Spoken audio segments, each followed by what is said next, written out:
कि अगर अपन बात कर लेते हैं प्रश्न संख्या 11 की, तो यहाँ दे रखा है -3, -2, प्रश्नवाचक चिन्ह 3 और 7। ऑप्शन दे रखा है पहला 2, दूसरा ऑप्शन है 3, तीसरा ऑप्शन है 9, चौथा ऑप्शन है 0 और पांचवा ऑप्शन है इनमें से कोई नहीं। तो इस प्रश्न को अगर आपको कैसे करना होगा, देखिए मैं पैटर्न बताता हूँ। -3 है, उसके बाद चल रहा है -2, फिर यहाँ क्वेश्चन मार्क है, फिर 3 है और उसके बाद 7 है।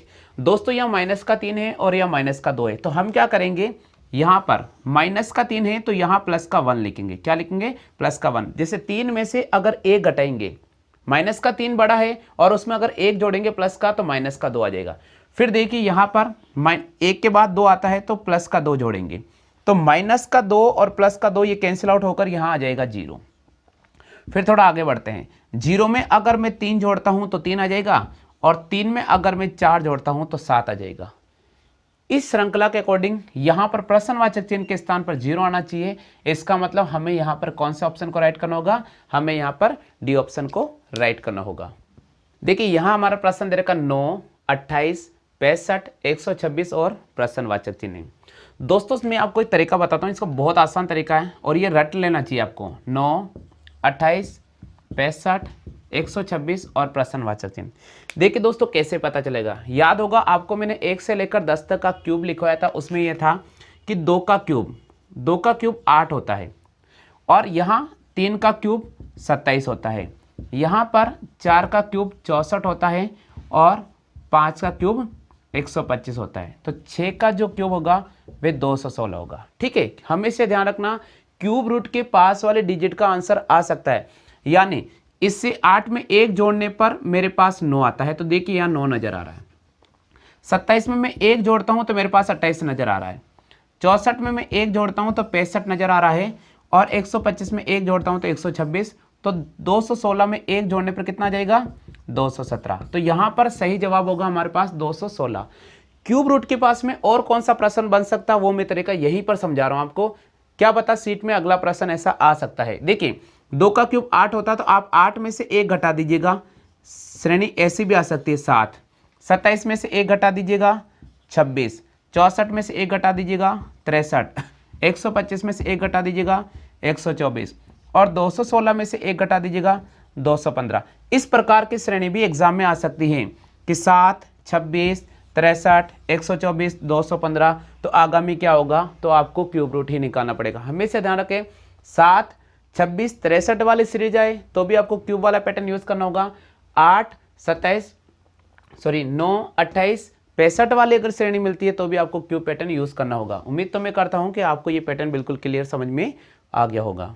तो 13वां प्रश्न है 2, 5, 10, 17, 26 और प्रश्नवाचक चिन्ह। ठीक है, हमने यहाँ सबसे पहले इस प्रश्न को लिखा 2, उसके बाद लिखा 5, फिर 10, फिर 17, फिर 26 और प्रश्नवाचक चिन्ह। ऐसे एग्जाम प्रश्न आते हैं, 100% आप राइट करना, क्योंकि देखिए ये स्क्वायर नजर आ रहा है। देखिए भाई कैसे पता चला, 1 का स्क्वायर 1 होता है, अगर इसमें आप 1 जोड़ देंगे तो कितना आ जाएगा?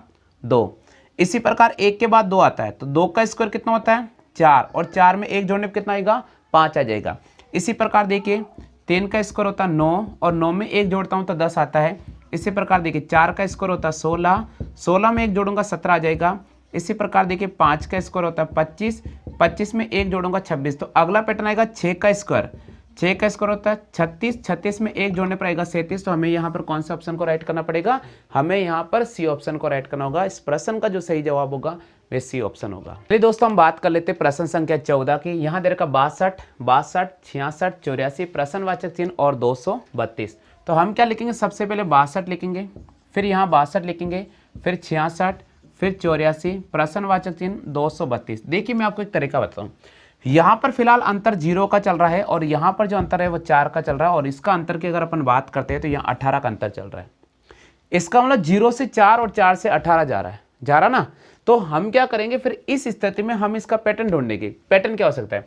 इसका पैटर्न ये हो सकता है, देखिए मैं आपको तरीका बताऊं, इसका पैटर्न होता है क्यूब पैटर्न होता है, यानी 1 का क्यूब और 1 का स्क्वायर करेंगे। 1 का क्यूब 1 होता है और 1 का स्क्वायर भी 1 होता है, तो 1 में से 1 कटाएंगे तो 0 आ जाएगा। थोड़ा यहाँ बढ़ जाते हैं, 2 का क्यूब और 2 का स्क्वायर, तो 2 का क्यूब 8 होता है और 2 का स्क्वायर 4 होता है। 8 में से 4 गया तो कितना आ गया? 4। देखिए यहाँ यूज किया हुआ है। थोड़ा यहाँ बढ़ जाते हैं अपन, 3 का क्यूब और 3 का स्क्वायर, 3 का क्यूब होता है 27, 3 का स्क्वायर होता है 9, 27 में से 9 गया तो यहाँ पर कितना आ रहा है 18, देखिए यहाँ 18 नजर आ रहा है। इसका मतलब हमने 62 में 0 जोड़ा तो 62 आ जाएगा, 62 में 4 जोड़ा तो 66 आ गया, 66 में 18 जोड़ा तो 84 आ गया। अब देखिएगा 1 का क्यूब, 2 का क्यूब, 3 का क्यूब, तो अगला कौन सा आएगा 4 का क्यूब। 4 का क्यूब में से क्या घटाएंगे 4 का स्क्वायर, 4 का क्यूब होता है 64 और 4 का स्क्वायर होता है 16। 64 और 16 का अंतर कर लेते हैं, 14 में से 6 गया तो 8 बचेगा, यहाँ बचेगा 5, 5 में से गया 4, हम 84 में 48 को जोड़ देते हैं। 8 और 4 12 का 2, हासिल लगेगा 1, 8 और 4 12 और 1 हो गया 13, 132। तो इस प्रश्न का सही जवाब होगा 132। उम्मीद तो मैं करता हूँ कि ये पैटर्न बिल्कुल आपको क्लियर समझ में आ गया होगा, लेकिन फिर भी मैं आपको एक बार इसका पूरा पैटर्न समझा देता हूँ। देखिए अब मैं वापस आपको समझा रहा हूँ, है ना, ध्यान रखना आप। ये इसलिए थोड़ा पैटर्न आपको बड़ा लगा, वहाँ आपके ये पैटर्न नहीं आएगा, इस प्रकार का पैटर्न नहीं आएगा आपके, ध्यान रखना, ठीक है, आपके सिंपल पैटर्न आएगा। देखिए यहाँ प्रश्न का लैंग्वेज दे रखा है 62, उसके बाद दे रखा 62, फिर 66, फिर 84, प्रश्नवाचक चिन्ह 232। इसका पैटर्न वापस मैं समझा रहा हूँ, मैं लिखूंगा 62 प्लस 1 का क्यूब माइनस 1 का स्क्वायर, तो अपने पास आ जाएगा 62, ये वाला 62। फिर लिखूंगा 62 प्लस 2 का क्यूब माइनस 2 का स्क्वायर, तो मेरे पास हो जाएगा 62 और 4 कितना हो जाएगा 66, ये वाला 66 आ गया। फिर मैं लिखूंगा 66 प्लस 3 का क्यूब माइनस 3 का स्क्वायर, तो अपने पास आ जाएगा 66 प्लस 18 84, ये वाला 84 आ गया। उसके बाद लिखूंगा मैं 84 प्लस 4 का क्यूब और 4 का स्क्वायर, तो 84 प्लस 48, इनको जोड़ेंगे 132 आएगा, जो ये वाला आंसर हमारे पास आ चुका है। तो यहाँ प्रश्नवाचक चिन्ह के स्थान पर कौन सा पैटर्न आएगा 132 आएगा। पैटर्न कौन सा चलेगा 1 का क्यूब माइनस 1 का स्क्वायर, 2 का क्यूब माइनस 2 का स्क्वायर, 3 का क्यूब माइनस 3 का स्क्वायर, 4 का क्यूब माइनस 4 का स्क्वायर, 5 का क्यूब माइनस 5 का स्क्वायर। यही पैटर्न हमें यूज करना पड़ेगा। दे रखा है 5, 16, 51, 158 और प्रश्नवाचक चिन्ह। सुन लीजिए ध्यान से, 5, 16, 51, 158 प्रश्नवाचक चिन्ह। सबसे बड़ी बात है इस प्रश्न की कि मैंने आपको पैटर्न लिख रहा हूँ, 5 यहाँ लिखा मैंने, 16, फिर 51, 158 और प्रश्नवाचक चिन्ह। देखिए जोड़ना और घटाना बिल्कुल भी नहीं है। क्यों जोड़ना क्यों घटाना नहीं है भाई, यहाँ पर छोटी संख्या 5 है और यहाँ 158 बड़ी संख्या आ गई, तो जब छोटी संख्या से बड़ी संख्या जाते हैं तो जोड़े और घटाए बिल्कुल भी नहीं, आप गुणा पैटर्न को यूज करने की कोशिश करें। अब देखिए 5 है और यहाँ 16 आ रहा है, तो 5 की टेबल में 5 एकम 5, 5 दूनी 10 और 5 तिया 15 आता है या नहीं आता है, यानी 5 तिया 15। तो हम क्या करेंगे, यहां पर इसको 3 से गुणा करेंगे और 1 जोड़ देंगे, 5 तिया 15 और 1 जोड़ा 16 मिल गया। अब 16 की टेबल में 51 लाना है अपन को, 16 एकम 16, 16 दूनी 32 और 16 तिया 48। तो वापस अपन किससे गुणा कर रहे हैं 3 से, 16 तिया 48, 49, 50, 51, तो अपन 3 जोड़ेंगे, यानी गुणा तो 3 से ही करना है, एक बार 1 जोड़ना है, गुणा 3 से ही करना है और एक बार 3 जोड़ना है। अब देखिए गुणा 3 से ही करना है, लेकिन अब 5 जोड़ेंगे, 1 के बाद 3, 3 के बाद 5 और 5 के बाद क्या आता है 7 आता है। सम और विषम का खेल है। देखिए 1 के बाद 3 आता है विषम संख्या, 3 के बाद 5 आता है विषम संख्या, तो 5 के बाद 7 आएगा विषम संख्या। तो देखिए 51 को 3 से गुणा करते हैं, 51 को 3 से गुणा करके बता रहा हूं मैं आपको। देखिए 3 एकम 3 और 3 5 15 और 5 जोड़ने पर 158 मिलता है, मिल रहा है ना। अब इसी पैटर्न को आगे बढ़ाएंगे तो अपन 3 से गुणा करेंगे, क्या जोड़ेंगे 7, तो 158 को 3 से गुणा करते हैं, 8 या 24, 3 5 15, 16 17, 3 एकम 3, 474 और इसमें 7 जोड़ेंगे, ये 481 आ जाएगा। ऑप्शन में दे रखा होगा 481, ये डी ऑप्शन हमारा राइट होगा। आगे समझ, तो ध्यान रखें बड़ा प्रश्न आए तो घबराए बिल्कुल भी नहीं, आप प्रश्न का लैंग्वेज पे जाएगा बिल्कुल क्लियर हो जाएगा। 5, 16, 51, 158 प्रश्नवाचक चिन्ह, तो 5 से गुणा करेंगे कि 5 तिया 15 और हमने 1 जोड़ा, 16 को 3 से गुणा करेंगे, 16 तिया 48 और 3 जोड़ दिया, 51 को भी 3 से गुणा करेंगे 5 जोड़ेंगे, 158 को 3 से गुणा करेंगे और 7 जोड़ेंगे। हमारा ऑप्शन में आंसर आ गया 481। उम्मीद तो करता हूं कि ये जो नया पैटर्न है बहुत अच्छी तरह से आपको समझ में आ गया होगा। उनकी बात करते हैं तो हमें दे रखा 3, 15, 35, 63 प्रश्नवाचक चिन्ह और 143। तो इस प्रश्न का जवाब कैसे करेंगे? अगर आपको आ रहा है तो बिल्कुल आप कमेंट कर सकते हैं। यहाँ मैं आपको पैटर्न करने का तरीका बता रहा हूँ। 3 के बाद 15 है, फिर 35 है, फिर 63 है, प्रश्नवाचक चिन्ह है और 143 है।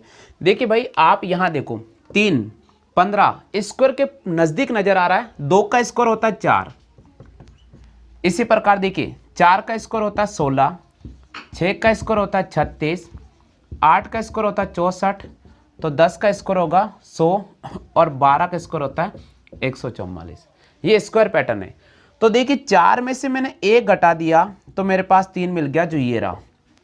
16 में से मैंने 1 घटा दिया तो मेरे पास 15 मिल गया जो ये है रहा। 36 में से मैंने 1 घटा दिया, यहाँ 35। 64 में से 1 घटा दिया, यहाँ 63। तो 100 में से 1 घटाया तो हमारे पास क्या आना चाहिए? 99 आना चाहिए। इसका मतलब इस पूरे प्रश्न का जो सही जवाब होगा वो 99 होगा। हमेशा ध्यान रखें, फिर मैं बता रहा हूँ स्क्वायर पैटर्न आपको याद होना चाहिए। स्क्वायर क्या देखे, 1 का स्क्वायर 1 होता है, 2 का स्क्वायर 4, 3 का स्क्वायर 9, 4 का स्क्वायर 16, 5 का स्क्वायर 25, 6 का स्क्वायर 36, 7 का स्क्वायर 49, 8 का स्क्वायर 64, 9 का स्क्वायर 81, 10 का स्क्वायर 100। रीजनिंग पढ़ रहे हो तो आपको ये 10 तक के स्क्वायर अगर आपको याद होंगे तो आप पैटर्न उठाने में वहाँ आसानी रहेगी। स्क्वायर पैटर्न के नज़दीक कोई भी संख्या आ सकती है, वो चाहे घटाने पर मिलेगी या फिर जोड़ने पर मिलेगी। उम्मीद तो मैं करता हूँ कि ये जो पैटर्न मैंने आपको समझाया है बिल्कुल क्लियर समझ में आ गया होगा। देखिए हम बात कर लेते हैं प्रश्न संख्या 17 की। बहुत इंपॉर्टेंट प्रश्न है, आप पूरे प्रश्न को एक बार सुनिएगा, सब कुछ क्लियर हो जाएगा। यहाँ हमारा प्रश्न दे रखा है 5, उसके बाद दे रखा है 27, फिर दे रखा है 7, फिर प्रश्नवाचक चिन्ह 9, 343, फिर 11 और 729। देखिए मैं आपको इसका एक पैटर्न बताता हूँ। यहाँ पर छोटी संख्या 5, फिर यहाँ पर छोटी संख्या 7, यहाँ पर छोटी संख्या 9 और यहाँ पर छोटी संख्या है 11। तो हम क्या करेंगे, इसमें अल्टरनेटिव पैटर्न यूज करेंगे। जैसे देखिएगा 5 में 2 जोड़ने पर 7 आता है, 5 में 2 जोड़ने पर 7 आता है, 7 में 2 जोड़ने पर 9 आता है, 9 में 2 जोड़ने पर 11 आता है। तो इसको अपन बोलते हैं अल्टरनेटिव पैटर्न। अब बच्चा हमारे पास में यहाँ पर ये 27 नजर आ रहा है, 27 यहाँ पर नजर आ रहा है। यहाँ वाली संख्या में निकालनी होगी, यहाँ वाली निकालनी होगी और यहाँ वाली निकालनी होगी। तो देखिए सबसे पहले आप यहाँ से देखें, ये 27 3 का क्यूब नजर आ रहा है, तो इसको 3 का क्यूब मैं 27 लिख सकता हूँ। ठीक है, चलो इसी प्रकार इसको आप छोड़ दीजिए। एक बार इसकी बात करते हैं। ये 7 का क्यूब है, 7 का क्यूब होता है 343 और ये हमारे पास में है 9 का क्यूब, 9 का क्यूब होता है 729। तो 9 से छोटा हो गया 7, तो 7 से छोटा कौन होगा? 5 होगा। देखिए 5 से छोटा 3 नजर आ रहा है, तो यहाँ 5 का क्यूब करेंगे, हमारे पास आ जाएगा 125। तो इस प्रश्न का जो सही जवाब होगा वो होगा हमारे पास डी ऑप्शन को राइट करना होगा 125 को। देखिए हम बात करते हैं प्रश्न संख्या 18 की। तो 18वां प्रश्न दे रखा हमें 2, उसके बाद दे रखा 3, फिर दे रखा 6, फिर दे रखा है 15, फिर दे रखा 42 और यहाँ हमारे पास में प्रश्नवाचक चिन्ह है। देखिए सबसे पहले अपन छोटी संख्या, यहाँ छोटी संख्या चल रही है, तो हम क्या करेंगे, 2 में 1 जोड़ेंगे। 2 में 1 जोड़ने पर 3 आता है, 3 में 3 जोड़ेंगे तो हमारे पास आता है 6, 6 में अगर अपन ने 9 जोड़ते हैं तो हमारे पास आता है 15 और 15 में अगर अपन 27 जोड़ते हैं तो हमारे पास आता है 42। तो मैंने इसको देखा, देखिए यहाँ पर 3 नजर आ रहा है, 3 की पावर 1, यहाँ पर आपको 9 नजर आ रहा है, तो 3 का स्क्वायर लिख सकता हूं मैं इसको। अब देखिए यहां पर है अपने पास 27, तो इसको 3 की पावर 3 लिख सकता हूं। तो ये जो 1 आ रहा ना, इसको मैं 3 की पावर 0 लिख सकता हूं। क्या लिख सकता हूं? क्योंकि जिस भी संख्या की पावर अगर 0 होती है उसका मान सदैव 1 होता है। हमेशा ध्यान रखना। देखिए जैसे मैंने लिखा 1 की पावर 0, तो इसकी जो वैल्यू होगी वो 1 के बराबर होगी। मैं लिखता हूं 2 की पावर 0, तो इसकी वैल्यू भी 1 के बराबर होगी। तो यहां जो पैटर्न है हमारे पास है 3 की पावर 0, 3 की पावर 1, 3 की पावर 2, 3 की पावर 3, तो आगे वाला कौन सा आएगा? 3 की पावर 4 आएगा। क्या आएगा? 3 की पावर 4। तो देखिए 3 की पावर 4 का मान कितना होता है? 3 की पावर 4 का मतलब होता है 3 गुणा 3 गुणा 3 गुणा 3, 3 तिया 9, 9 तिया 27 और 27 को 3 से गुणा करेंगे 81। तो 3 की पावर 4 यहाँ जोड़ेंगे अपन 81, इसमें जोड़ देंगे तो 42 में अपन 81 को जोड़ते हैं, 2 और 1 हो जाएगा 3 8 और 4 हो जाएगा 12। तो यहाँ प्रश्नवाचक चिन्ह के स्थान पर हमारे पास जो संख्या आएगी वो आ जाएगी 123। तो यहाँ पर जो इसका पैटर्न मिलेगा वो मिलेगा 123, हमें राइट करना होगा बी ऑप्शन को। एक बार वापस देख लीजिएगा, 2 में 1 जोड़ने पर 3 आता है, 3 में 3 जोड़ने पर 6 आता है, 6 में 9 जोड़ने पर 15 आता है, 15 में 27 जोड़ने पर 42 आता है, तो 42 में 81 जोड़ेंगे तो 123 आ जाएगा। पैटर्न क्या है, 3 है यहाँ पर 9 है, यहाँ 27 है, तो इसको लिखेंगे 3 की पावर 1, 3 का स्क्वायर, 3 का क्यूब और ये 3 की पावर 4, यहाँ चलेगा 3 की पावर 0। देखिए प्रश्न संख्या 19 हमें जो दे रखा है वो पढ़ के बता रहा हूँ। 5 फिर दे रखा 5 फिर 7.5 फिर 15 फिर प्रश्नवाचक चिन्ह और 112.5। इस प्रश्न की विशेषता क्या है, इस प्रश्न की विशेषता है कि यहाँ पर जो संख्या नजर आ रही है वो पॉइंट में नजर आ रही है और यहाँ पर भी संख्या नजर आ रही है वो किस में नजर आ रही है, पॉइंट में। हमेशा ध्यान रखना कभी भी अगर संख्या पॉइंट में नजर आती है तो आपको गुणा पैटर्न ही यूज करना पड़ेगा और गुणा पैटर्न यूज करना पड़ेगा बढ़ते हुए क्रम में। जैसे देखिए यहाँ पर सीरीज लिखा गया, मैं लिख रहा हूँ वापस 5, फिर लिखा गया 5, फिर लिखा गया 7.5, फिर लिखा गया 15, फिर प्रश्नवाचक चिन्ह और 112.5। देखो भाई 5 और 5 आ रहा है, इसका मतलब 5 को आपने किससे गुणा कर दिया, 1 से गुणा किया, क्योंकि 5 एकम 5 होता है। अब 5 को किससे गुणा करेंगे कि 7.5 आ जाएगा, तो आपको पता होगा देखिए कैसे गुणा करेंगे। अगर मैं 5 को 2 से गुणा करूंगा तो 10 हो जाएगा, 5 को 2 से गुणा करूंगा तो 10 हो जाएगा, तो मुझे 1.5 से गुणा करना पड़ेगा। किससे गुणा करना पड़ेगा, 1.5 से। यानी यहां पर 1 था, अब इसमें 0.5 जोड़ेंगे तो 1.5 हो जाएगा। इसका मतलब इस 5 को 1.5 से गुणा करने पर 7.5 आ जाएगा। अब देखिए यहां से यहां बढ़ने के लिए अपन ने 0.5 जोड़ा इस एक में तो 1.5 आ गया। इसी प्रकार अपन यहां से यहां बढ़ेंगे तो वापस 0.5 जोड़ेंगे तो 1.5 में 0.5 जोड़ेंगे तो 2 आ जाएगा। कितना आ जाएगा, 2 आ जाएगा। अब हमें क्या करना, 7.5 को वापस 2 से गुणा करना है, तो 7.5 को अगर 2 से गुणा करेंगे तो हमारे पास 15 आ जाएगा। अब देखिए 15 को अपन 2.5 से गुणा करेंगे। किससे गुणा करेंगे, 2.5 से। क्यों गुणा करेंगे, क्योंकि देखो 0.5 तो यहां पर भी 0.5 जोड़ेंगे तो यहां आ जाएगा 2.5। 15 को इससे गुणा करते हैं, यहां देखिए एक बार ये लिखा मैंने 15 और 2.5 यानी 25 से गुणा कर रहा हूं, पॉइंट बाद में काउंट कर लेंगे।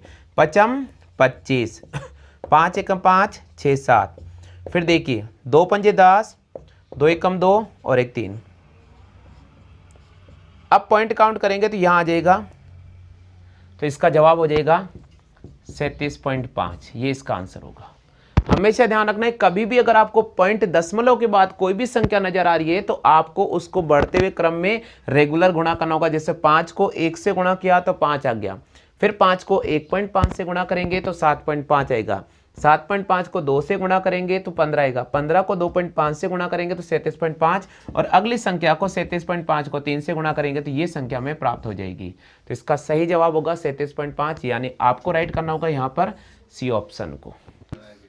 देखो इधर देखो इसके कौन कौन से पैटर्न हो जाए। इधर देखिए यहाँ पर 2 है, फिर 5 है, फिर 11 है, फिर 23 दे रखा है और फिर क्या दे रखा है 47। देखिए इनमें अंतर कितने का चल रहा है, 3 का। इनमें अंतर कितने का चल रहा है, 6 का। 3 का दुगना 6 होता है, 6 का दुगना कितना होता है 12। देखो 11 में 12 जोड़ने पे 23 आता ना। तो देखिए अब 12 का दुगना कितना हो जाएगा 24, 23 में 24 जोड़ने पे 47 आ जाएगा। अब देखिए 24 का दुगना कितना होगा 48, 7 और 8 कितना होता है 8, 7 7 14, 15 का 5 हाथ से लगेगा 1, 4 और 4 और 8 और 1 हो गया 9, तो यहाँ 95 आएगा। ऑप्शन में हालांकि नहीं दे रखा तो अपन ई मानेंगे, इनमें से कोई नहीं। अब इसका दूसरा पैटर्न और सुन लीजिएगा। इधर देखो 2 को 2 से गुणा किया, इधर देखना यहाँ लिखा मैंने 2 5 11 23 47। इधर देखो भैया 2 को 2 से गुणा किया, 2 दूनी 4 और 4 में अगर अपन 1 जोड़ते हैं तो अपने पास 5 आता है। इसी प्रकार देखिए 5 को 2 से गुणा करेंगे, 5 दूनी 10 और अगर 10 में भी अपन 1 जोड़ते हैं तो 11 नजर आ रहा है। इसी प्रकार 11 को 2 से गुणा करेंगे, 11 दूनी 22, 22 में अगर 1 जोड़ते हैं तो 23 नजर आ रहा है ना। इसी प्रकार 23 को 2 से गुणा करेंगे, 23 दूनी 46, 46 में 1 जोड़ेंगे 47, 47 को 2 से गुणा करेंगे, 47 दूनी 94 और 1 जोड़ देंगे तो हमारे पास आ जाएगा 95। तो ध्यान रखिए 2 पैटर्न है या 3 पैटर्न, लेकिन आंसर पढ़ते हैं 453, 562, प्रश्नवाचक चिन्ह 780, 899 और 908। ये हमें दे रखा है। देखिए इस प्रश्न का क्या जवाब करेंगे। यहां लिखा 453, उसके बाद मैंने देखा 562, फिर प्रश्नवाचक चिन्ह 780, 899। एक बार मैं यही तक लिख रहा हूं। देखिए मैं इसका एक बहुत आसान पैटर्न बता रहा हूं। आगे यहां पर क्या नजर आ रहा है, यहां क्या नजर आ रहा है, आगे 4 नजर आ रहा है, यहां पर 5 नजर आ रहा है, यहां पर 7 नजर आ रहा है और यहां पर 8 नजर आ रहा है। देखो रेगुलर पैटर्न आ गया, 4 के बाद 5 आता है तो 5 के बाद क्या आएगा, 6 आएगा, तो हम यहां 6 लिखेंगे। 6 के बाद 7 आ रहा है, 7 के बाद 8 आ रहा है। चलिए यहां से पकड़ते 5 के बाद 6 नजर आता है तो 6 के बाद क्या नजर आएगा, 7 नजर आएगा, तो यहां मैंने 7 लिखा। एक बार देखिएगा, थोड़ा आगे बढ़ते हैं। 7 के बाद क्या आ रहा है, 8, और 8 के बाद क्या आता है, 9। रेगुलर पैटर्न मिला है। 3 में से 1 घटा दिया, 3 में से 1 घटा दिया तो 2 आ गया। 2 में से 1 घटा दूंगा मैं तो मेरे पास यहां 1 आएगा। 1 में से 1 घटा दूंगा मैं तो यहां मेरे पास 0 आएगा, और 0 में से -1 घटा दूंगा तो फिर यहां 9 आ जाएगा। तो इसका मतलब यहां पर सही पैटर्न हमें राइट करना होगा 671 को। देखिए ऑप्शन नजर आ रहा है, सी ऑप्शन। तो आप ध्यान रखें, ये पैटर्न भी लागू हो सकता है, ये रीजनिंग है भैया। देखिए अगर अपन 22वें प्रश्न की बात करते हैं तो यहां दे रखा है 13 और 13। तो देखिए मैं आपको एक चीज बताता हूं, यहां 13 और 13 और फिर ब्रैकेट में 168 लिखा गया है। ठीक है, इसी प्रकार नीचे लिखा गया 13 फिर 14 और ब्रैकेट में 181 लिखा गया। इसी प्रकार मैं लिख रहा हूं 13, 15 और यहाँ ब्रैकेट, ये अपन को हल करना है। आप सिंपल वे इसको आप इससे गुणा करो, 13 को 13 से गुणा करने पर 169 आता है। यानी 169 में से अगर आप 1 घटाते हो तो अपने पास 168 मिल जाएगा। यानी ये हो गया सिंपल गुणा पैटर्न। 13 को 14 से गुणा करते हैं तो 13 को 14 से गुणा करने पर 182 आता है, और 182 में से अगर आप 1 घटाते हो तो 181 आ जाएगा। इसी प्रकार 13 को 15 से गुणा करेंगे तो 13 को 15 से गुणा करने पर 195 आएगा। 195 में से अगर आप 1 घटा दोगे तो हमारे पास यहाँ कितना आ जाएगा, 194 आ जाएगा। तो इसका सही जवाब होगा 194। हमेशा ध्यान रखें क्योंकि खुद प्रश्न बोल रहा है 13 गुणा 13 बराबर 168। जब ब्रैकेट नजर आ रहा है, 2 सेम वैल्यू नजर आ रही है, तो आप गुणा पैटर्न ही यूज करें, हमेशा ध्यान रखें। और फिर आपको जोड़ना पड़ सकता है या फिर घटाना पड़ सकता है। यहाँ 13 को 13 से गुणा किया 169, 1 घटाया 168। 13 को 14 से गुणा किया 182, 1 घटा दिया 181। 13 को 15 से गुणा किया 195, 1 घटा दिया 194। तो इसका सही जवाब होगा 194। चलिए दोस्तों, प्रश्न संख्या 11 से लेकर 20 तक हल मैंने कराए हैं, और उसके बाद मैं आपके सामने बहुत ही महत्वपूर्ण प्रश्न लेकर आ रहा हूं क्विज के रूप में, जो प्रश्न संख्या 23, 24 और 25 है। उम्मीद तो मैं करूंगा कि आप इन प्रश्नों के बिल्कुल सही जवाब करेंगे। 23वां प्रश्न है 6, 11, 21, 36, 56 प्रश्नवाचक चिन्ह। ऑप्शन दे रखा है 51, दूसरा ऑप्शन दे रखा है 91, तीसरा ऑप्शन है 42, चौथा ऑप्शन है 81 और 5वां ऑप्शन है इनमें से कोई नहीं। जल्दी से कमेंट कर दीजिएगा। 24वां प्रश्न दे रखा 1, 3, 7 प्रश्नवाचक चिन्ह और 31। यहाँ दे रखा 13, फिर 14, 15, 16 और इनमें से कोई नहीं। जल्दी से कमेंट कर दीजिएगा। 25वां 1, 2, 2, 4, 8। ऑप्शन दे रखा है 8, ऑप्शन दे रखा 9, ऑप्शन दे रखा 16, 32 और इनमें से कोई नहीं। यानी आपने अगर 11 से लेकर अगर आपने 22 तक सभी प्रश्न अगर एक बार पूरे ध्यानपूर्वक पढ़े होंगे, जो पैटर्न आपने समझे होंगे, उनके बाद आपको 23वां, 24वां, 25वां बिल्कुल प्रश्न संख्या 11 से लेकर 22 तक जितने भी मैंने पैटर्न कराए उन्हीं से संबंधित है ये प्रश्न 6, 23, 24 और 25। तो आप जल्दी से कमेंट कर दीजिएगा। हमारे वीडियो कैसा लगता है इसके बारे में भी जरूर जानकारी लिख दीजिएगा। और दोस्तों अगर आपको फ्री स्टडी मटेरियल चाहिए तो अपना नाम, जिला नाम हमारे व्हाट्सएप नंबर पर सेंड कर दीजिएगा। आज के लिए बस इतना ही साथियों। जय हिंद, वंदे मातरम।